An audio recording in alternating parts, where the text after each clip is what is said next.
बिस्मिल्लाहिर्रहमानिर्रहीम, अस्सलाम वालेकुम रहमतुल्लाहि व बरकातुहू। उम्मीद है आप लोग खैरियत से होंगे और छुट्टियां एंजॉय कर रहे हैं। ईद भी ख़त्म हो चुकी है, लेकिन अब काम का जो है ना वो वक्त शुरू हो चुका है, क्योंकि उसके बाद आपको पता है कि जो ही छुट्टी ख़त्म होनी है आपके पेपर्स होने हैं। और काफ़ी अरसे से पेंडिंग था 9th क्लास का कंप्यूटर साइंस, तो वो फिर मैं शुरू कराने जा रहा हूँ। पहले मरले में जो हमारा इंग्लिश मीडियम की किताब है वो मुकम्मल करेंगे, उसके बाद उर्दू मीडियम की करेंगे। इसके अलावा इस दफ़ा फ़िज़िक्स और केमिस्ट्री जो है वो भी मैं इंशाल्लाह स्टार्ट करने जा रहा हूँ और उसको भी हम मुकम्मल करेंगे। पहले उर्दू में करेंगे, उसके बाद इंग्लिश में करेंगे। इसके अलावा फेडरल बोर्ड की अभी रहती है कंप्यूटर साइंस 9th की, वो भी शुरू करते हैं।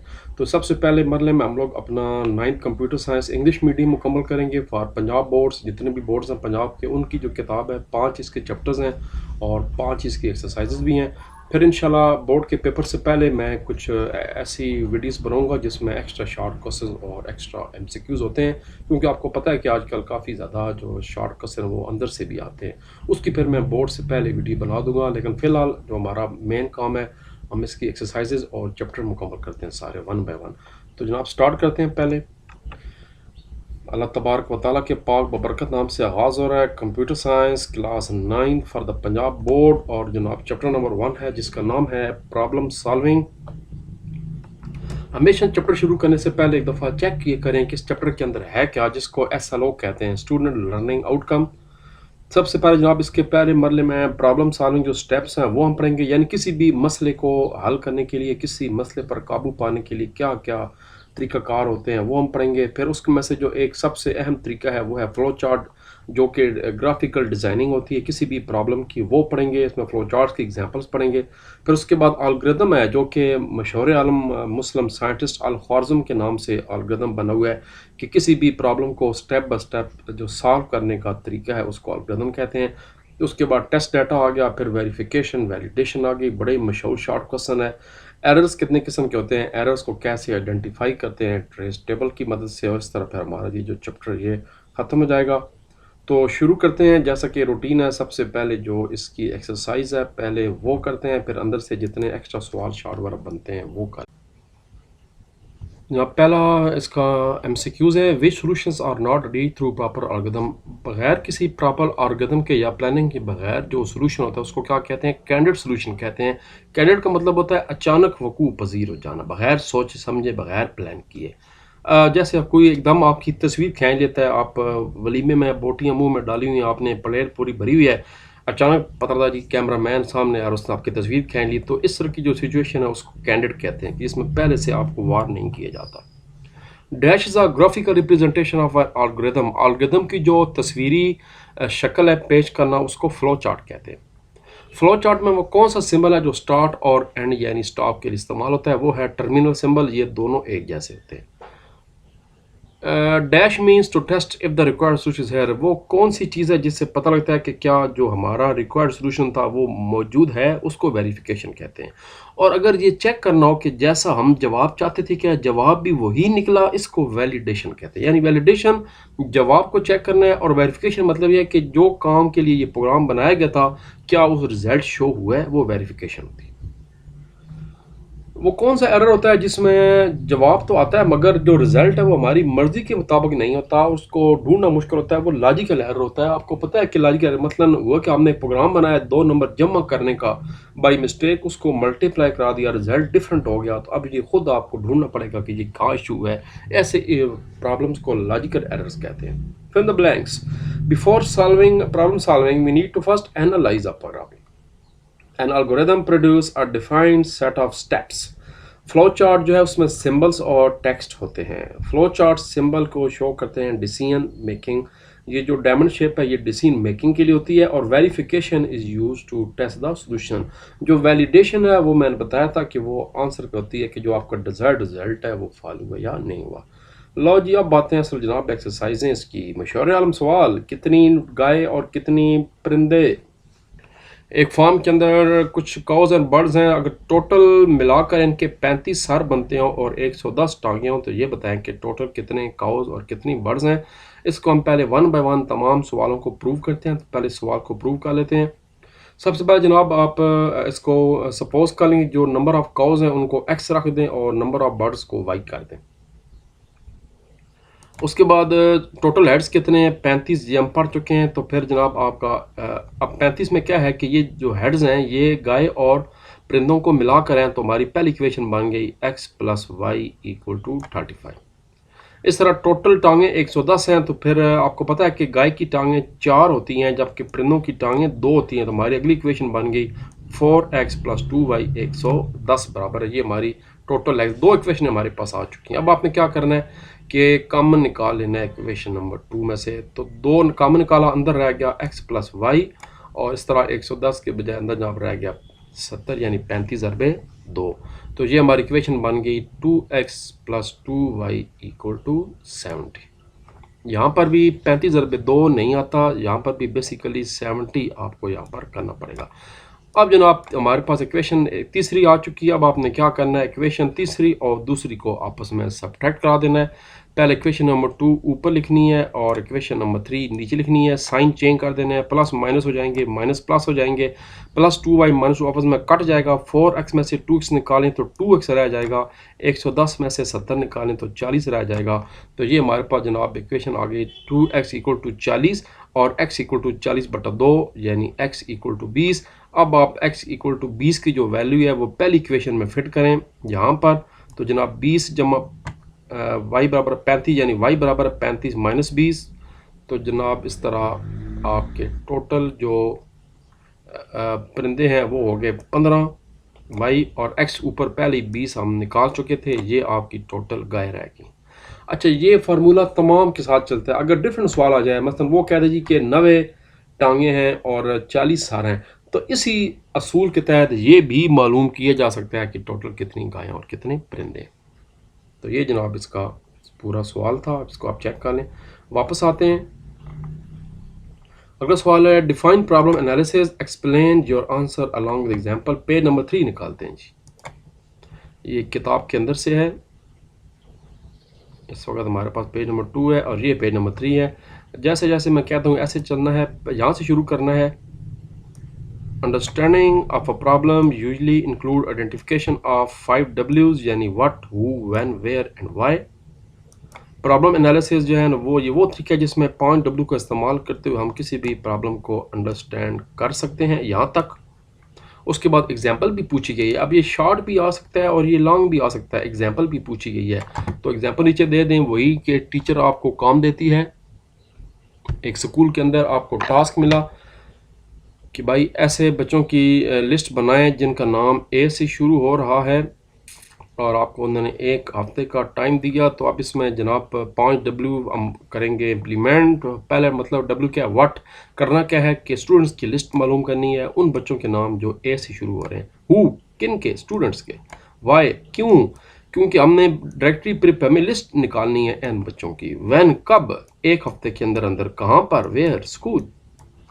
लो जी, यहाँ तक इस जवाब मुकम्मल हो जाएगा। तीसरा सवाल है suppose a problem as a multiple algorithm. अगर एक प्रॉब्लम के एक से ज़्यादा तरीके हैं सॉल्व करने के, यानी एल्गोरिथम है, तो ये बताएं आप सबसे बेहतरीन वाला कौन सा चूज़ करेंगे। इसकी भी एक एग्जांपल देनी है, पेज नंबर 20 और 21। तो पेज नंबर 20 पे डायरेक्ट आते हैं।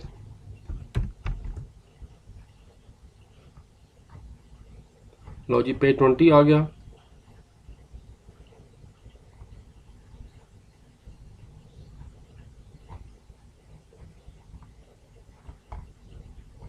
ये तो यहाँ से पेज 21 से, सॉरी मिस्टेक होगी, पेज 21 और 22 है। आई अपोलोजाइज, ये मिस्टेक थोड़ी सी है। ये पेज नंबर चेंज कर लें, 21 नहीं है, 21 और 22 है। तो यहाँ से शुरू करेंगे कि हम किसी भी प्रॉब्लम को एक से ज़्यादा एल्गोरिथम की मदद से सॉल्व कर सकते हैं, मगर इसको चेक करने के लिए कि ज़्यादा बेहतर एल्गोरिथम कौन सा है, कुछ असूलों को फॉलो करना पड़ेगा। जैसे नंबर ऑफ़ स्टेप्स, कितने स्टेप्स में होगा, कंप्यूटर की इसके अंदर मेमोरी कितनी लेगा, यानी सारी चीज़ें चेक करनी पड़ेंगी। तो फिर उसके बाद जनाब यहाँ तक करने के बाद अब आपने एग्जाम्पल देनी है। उसके बाद यहाँ से शुरू करेंगे। सपोज़ हम नंबर जमा करना चाहते हैं 1 से लेकर 99 तक। अच्छा, एक तरीका तो ये है कि आप कैलकुलेटर निकालें और जमा करना शुरू कर लें, 1 जमा 2 जमा 3 जमा 4 जमा 5। एक तरीका ये है कि आप कापी निकालें, कैलकुलेटर नहीं है, और पेन पेंसिल से कापी के ऊपर जमा करना शुरू कर लें। ये दो तरीके हो गए। एक तरीका जनाब जो है वो ये बताया गया कि 1 और 99 को जमा करें अलहदा, उसके बाद 2 और 98 को जमा करें तो ये 100 बनता जाएगा, 3 97 को, ये भी लंबा काम हो गया। 3 तरीके हो गए। मगर चौथा तरीका, एक फार्मूला यूज़ करें साहब जी, n into n plus one divided by 2। Values put करें तो जनाब फ़ौरन जवाब आपके सामने आ जाएगा कि इनका टोटल जो जम है वो ये होता है। तो फिर आपको तो अंदाज़ा लगा रहे हैं कि सबसे बेहतरीन जो इसका तरीका है वो ये वाला, जिसमें नंबर ऑफ स्टेप्स बहुत कम आए हैं।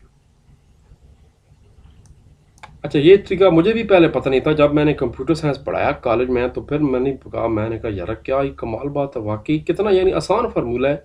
n into n plus one divided by 2, 99 into 99 यानी 100/2। तो आपस में जब कैलकुलेट करेंगे तो आपको टोटल जवाब मिल जाएगा कि 1 से लेकर 99 तक जो नंबर्स हैं वो कितने होते हैं। अगला सवाल करते हैं, how do you determine requirement, flow charts की रिक्वायरमेंट्स क्या होती हैं। Page number 7।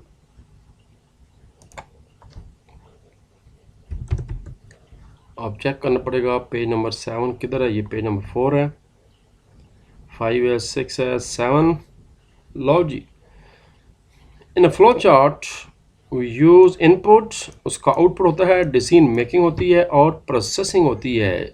इन तमाम को अब नीचे हम दोबारा इसको डिसाइड करते हैं डिटेल से। पहले इनपुट क्या होता है, जो डाटा जैसे दिया जाएगा वेरिएबल की शक्ल में वो इनपुट है। उसके बाद कंप्यूटर जब उसको प्रोसेस करता है, आपको पता है रेक्टेंगल की शेप होती है। उसके बाद दफ़ा डिसीजन करना पड़ता है कि यस या नो की सूरत में फैसला करना पड़ता है कंप्यूटर को कि स्टेटमेंट ट्रू हो तो फिर क्या होगा, फॉल हो तो फिर क्या होगा। उसके बाद किसी भी फ्लो चार्ट को आउटपुट यानी रिजल्ट दिखाना लाजम है, वरना फिर फ्लो चार्ट बेमकसद है। तो ये सवाल आपका यहाँ पर मुकम्मल हो जाएगा। यानी किसी भी फ्लो चार्ट के जो डिटर्मिनेशन है, रिक्वायरमेंट्स हैं, वो 4 होती हैं, इनपुट, प्रोसेसिंग, डिसीजन मेकिंग और आउटपुट। और आगे एक एक दो दो लाइनों में उनका ये, और अगर लॉन्ग सवाल आ जाए तो फिर डायग्राम लाजमी बनाना है ताकि फुल कुल नंबर मिल जाए। इस चैप्टर में बहुत से एक्स्ट्रा शॉर्ट हैं जो मैं बता रहा हूँ कि हम इंशाल्लाह बोर्ड के पेपर से पहले शुरू करेंगे। Explain the type of test data, ये सवाल बोर्ड में इस साल आ चुका है 25 और 26 पेज पे।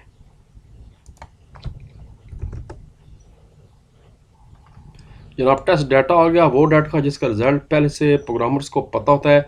मगर टेस्ट डाटा की यहाँ से शुरू करेंगे आप। Topic number 1.4.2, there are 5 types of test data. Number 1 valid test data, वो क्या होता है। इनवैलिड टेस्ट डाटा क्या होता है, गलत देकर चेक कर लें। बाउंड्री टेस्ट डाटा क्या होता है, रॉन्ग डाटा फॉर्मेट गलत चेक कर लें। अगर प्लस करना था, अगर वैल्यू न्यूमेरिक में देनी थी तो वैल्यू टेक्स्ट में देकर चेक कर लें क्या एरर आता है, मतलब है ठीक है। फिर या फिर एब्सेंट डाटा है कि कोई चीज़ इनपुट ही ना करें और देखें क्या जवाब आता है। तो 5 तरीके जनाब करने की। अच्छा, कुछ एक्स्ट्रा सवाल मैंने चैप्टर में बताए, वो भी आपको माहर में बताता हूँ। ये नीचे मैंने लिखे हुए हैं, 1 मिनट सब्र करें। डिस्क्राइब द ट्रेस टेबल, पहले एक दफ़ा एक्सरसाइज के सवाल मुकम्मल कर लें। ट्रेस टेबल क्या होता है, इसी पेज नंबर 28 पे, ये 26 पेज है, 27 है और ये जनाब 28 आ गया जी। ये ट्रेस टेबल आ गया। A trace table is a technique used to test algorithm in order to make। और थोड़ा सा माउस जो है वो उसकी तबीयत ख़राब है क्योंकि काबू नहीं हो रहा। जैसे आजकल छुट्टियों में बच्चे काबू नहीं हो रहे, पेरेंट्स तंग आ चुके हैं कब स्कूल खुलेंगे, ऐसे ही माउस गड़बड़ कर गया मेरा शैतान। यहाँ से जनाब चलते जाएंगे और स्टेप तक आकर इसको मुकम्मल कर देंगे आप। यहाँ पर ये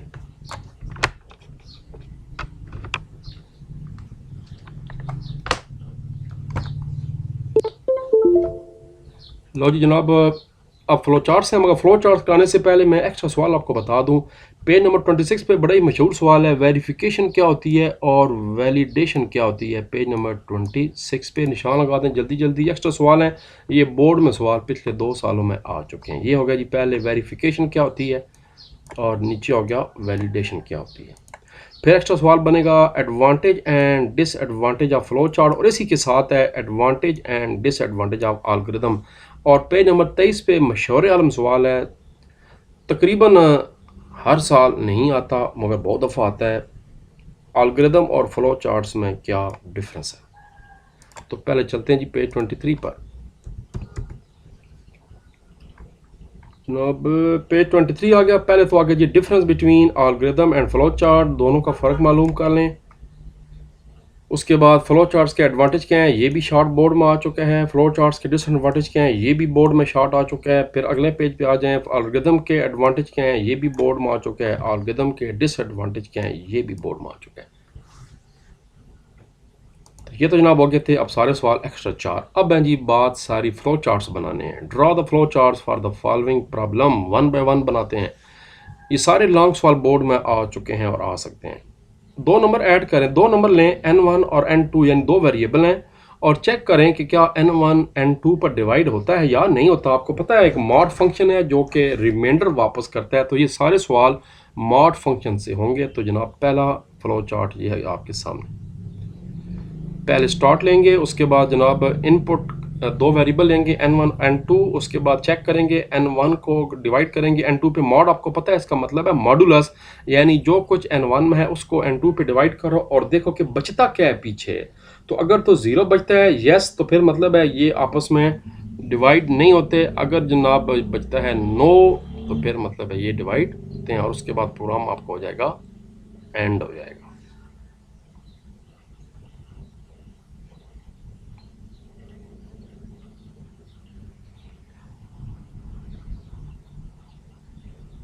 अच्छा, ये इसमें थोड़ा सा मुझसे मिस्टेक हो गई है, ये मैसेज आप सिर्फ ठीक कर दें।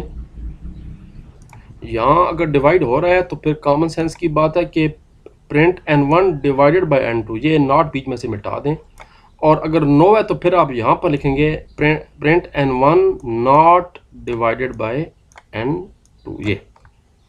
ये सिर्फ मैसेज गलत हो गए, मैसेज ठीक कर दें, बाकी सारा फ्लो चार्ट हमारा ठीक है। यहाँ पर नॉट मिटा के नॉट यहाँ पर शामिल करें। उसके बाद प्रोग्राम, ये जो कनेक्टर होता है ये मर्जी लगाएं ना लगाएं, ये बेसिकली अगले पेज के लिए। आप चाहें तो डायरेक्ट ये लाइनें यहाँ पर भी ऐसे सीधी सीधी कर सकते हैं, सिर्फ शो के लिए मैंने ज़रा बना दी है। अगला जो फ्लो चार्ट है वो चेक कर लेते हैं जनाब। इनपुट अ ईयर एंड, बड़ा ही मशहूर आलम सवाल है लीप ईयर मालूम करना कि लीप ईयर क्या होते हैं, whether it is a leap year और नॉट। लो जी, फिर लीप ईयर का प्रोग्राम देखते हैं। आपको पता है कि हर 4 साल के बाद जो है वो लीप ईयर होता है, जिसमें फरवरी 29 को होता है। तो कॉमन सेंस ये इसका मतलब ये होता है कि किसी भी साल को 4 पे डिवाइड करें, अगर पीछे 0 आ जाता है तो वो जनाब लीप ईयर होता है। ये तो फिर वही इनपुट ईयर, उसको डिवाइड करें 4 पे। सपोज ये 2023 है, तो जब डिवाइड करेंगे तो पीछे तो ये जनाब 3 बच जाएगा। तो मतलब ये है कि 9 हो गई, तो लिखा आ जाएगा प्रिंट नॉट लीप ईयर। अब सपोज अगले साल 2024 है, जब उसको 4 पे डिवाइड की जाएगा तो वो डिवाइड पूरा हो जाएगा और 0 यानी यस हो जाएगा, तो फिर प्रिंट हो जाएगा प्रिंट आ लीप ईयर, और ये प्रोग्राम यहाँ पर एंड हो जाएगा। अब आपको मैसेज, यहाँ पर मैसेजेस ठीक दिए हुए हैं लेकिन ऊपर वाले में मैसेजेस गलत थे, वो काइंडली ठीक कर लें जनाब। तीसरा फ्लो चार्ट है, फिर वापस आते हैं। Input a number and calculate its factorial. एक दफ़ा तीनों सवाल पढ़ लें, फिर मैं तीनों साथ साथ करा देता हूँ। अगला चौथा फ्लो चार्ट है, एलसीएम निकालना है। आपने स्कूलों में लीस्ट कॉमन मल्टीपल यानी एलसीएम निकाला होगा, और अगले सवाल में कि फैक्टर निकालने हैं। फैक्टर और चीज़ है वो होते हैं अजायज़ है, और फैक्टोरियल और चीज़ है। फैक्टोरियल मतलब होता है कि सपोज 5 का फैक्टोरियल क्या होगा, 5 multiply by 4 multiply by 3 multiply by 2 multiply by 1, उल्टा चलता रहता है। जो फैक्टर्स होते हैं वो और चीज़ है, वो अजायद तरकीबी होते हैं। तो तीनों फ्लो चार्ट्स बने हुए हैं। साथ साथ कापी पे इसको, इसका तरीका है कि वीडियो को रोक कर और साथ साथ कापी पे बना ली करें। पहले स्टार्ट हो जाएगा, वेरिएबल का नाम हम एफ रख लेते हैं क्योंकि फैक्टर से एफ है। जो मर्जी रख लें वेरिएबल का नाम, चाहे अपना नाम रख लें, खोता रख लें, जो मर्जी रख लें, किसी भी चीज़ का। अब पता है कंप्यूटर के लिए हर चीज़ बराबर है। कंप्यूटर के लिए मेरा नाम, आपका नाम, जानवर का नाम, किसी का नाम, खाने का नाम, सब्जी फ्रूट का नाम, सब बराबर हैं। तो जो मर्जी नाम रख लो। आजकल मैंगो का मौसम है तो मैंगो रख लो, और एफ इक्वल टू 1। उसके बाद एक और चाहिए होगा इनपुट एन, हम पहला वेरिएबल लेंगे, यूज़र से लेंगे, फिर अपने पास से ए की वैल्यू 1 रख देंगे, और इस तरह जनाब नीचे आता जाएगा। हम चेकिंग करें क्या A less than equal to N हो चुका है। अगर हो गया तो फिर F equal to F multiply by A equal to A plus 1, ऊपर वापस जाएगा। ये सिलसिला चलता रहेगा चलता रहेगा चलता रहेगा जब तक कि कंडीशन फॉल नहीं हो जाती, और जब कंडीशन फॉल हो जाएगी तो कंट्रोल नो पे आएगा और प्रिंट एफ और प्रोग्राम एंड हो जाएगा। हर दफ़ा बढ़ता जाएगा। अगर 5 का चाहिए तो 1 से लेकर 2, 3, 4, 5 तक जाएगा, सारे आपस में मल्टीप्लाई होते जाएंगे। अच्छा, आप चाहें तो उसको उल्टे भी चला सकते थे, लेकिन वो फिर थोड़ा सा हो जाता है पेचीदा, इसलिए इसको इस तरह चला दें। तो ये जनाब उसके बाद प्रोग्राम आपका एंड हो जाएगा। ये हो गया जी। अगला फ्लो चार्ट था एलसीएम निकालने वाला। फाइंड एलसीएम लीस्ट कम मल्टीपल। इसके दो वेरिएबल चाहिए, ए और बी, एक जो डिवाइड और एक जो असल वैल्यू चाहिए। तो हम चेक करें क्या ए लेस देन बी है, नो है तो ये करें, यस है तो उसकी वैल्यू ये रख दें ए। आप चूँकि बड़ा फ्लो चार्ट है तो कनेक्टर दरम्यान में चाहिए, हो सकता है एक पेज पर पूरा ना आए तो आप उसको फिर जोड़ के अगले पेज पर बना लें। फिर कंडीशन चेक होगी कि x mod a equal to zero, अगर यस है तो फिर एक और condition x mod b equal to zero, अगर ये भी यस है तो वैल्यू प्रिंट कर दें और प्रोग्राम एंड कर दें। नहीं तो ये फिर वापस दोबारा प्रोग्राम नो पे वापस चलना शुरू हो जाएगा, ये भी नो पे वापस ऊपर जाएगा, एक्स की वैल्यू इंक्रीज़ हो जाएगी और उसके बाद फिर यही प्रोसेस दोबारा ये वाला स्टार्ट होता रहेगा, स्टार्ट होता रहेगा जब तक कि ये मुकम्मल नहीं हो जाता।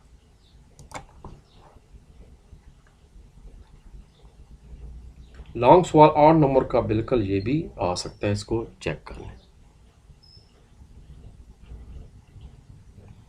ये ना, तभी मैं स्लो चला रहा हूँ ताकि आराम आराम से आप इसको चेक कर सकें। आखिरी जो हमारा फ्लो चार्ट है वो फैक्टर्स मालूम करने होते हैं। आसान सवाल है। पहले स्टार्ट करेंगे, स्टार्ट करने के बाद एक वेरिएबल लेंगे जिसका नाम हमने इस दफ़ा नम रख दिया।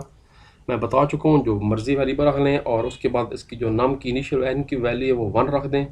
दो वेरिएबल यूज़ की यहाँ पर बेसिकली अगर आप एन भी रख दें तो बेहतर है, यानी दो वेरिएबल यहीं पर डिक्लेयर कर देते हैं, नम नाम का और एन नाम का।